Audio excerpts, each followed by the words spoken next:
Hello everyone. তো দেখো, শুধু ঘোরাঘুরি করলে তো হবে না, অনেক ঘোরাঘুরি করলাম, এবার তো কিছু খেতে হবে, তাই আমরা চলে যাচ্ছি আমাদের দুপুরের খাওয়া দাওয়া করার জন্য।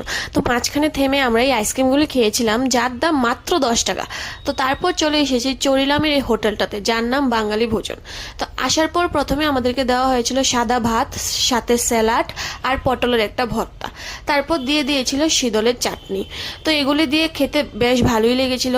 তারপর দিয়ে দেওয়া হলো ডাল আর আলু ভাজা। আর সত্যি কথা বলতে গেলে এই গরমের মধ্যে ডাল, আলু ভাজা, লেবু দিয়ে খেতেই অনেক ভালো লাগে। তো তারপর দিয়ে দেওয়া হলো মাছের মাথা দিয়ে একটা লাউর একটা তরকারি। এই তরকারিটাও খুব ভালো হয়েছিল। তো তারপর আমরা নিয়ে নিলাম মাছের একটা পেঁয়াজি আর চিকেন। তো এগুলি দিয়ে আমি তো এখানে বেশ জমিয়ে খাওয়া দাওয়া করছি, আর গরমে আমার চেহারার তো একদম নাজেহাল অবস্থা হয়ে রয়েছে। তো যাই হোক, তারপর দিয়ে দেওয়া হলো একটা পাঁপড়। তো ভিডিওটা কিরকম লাগলো অবশ্যই জানাবে। আমি এখানে খাচ্ছি আর তোমরা সাবস্ক্রাইব করতে একদম ভুলবে না। তো দেখা হচ্ছে পরের ভিডিও।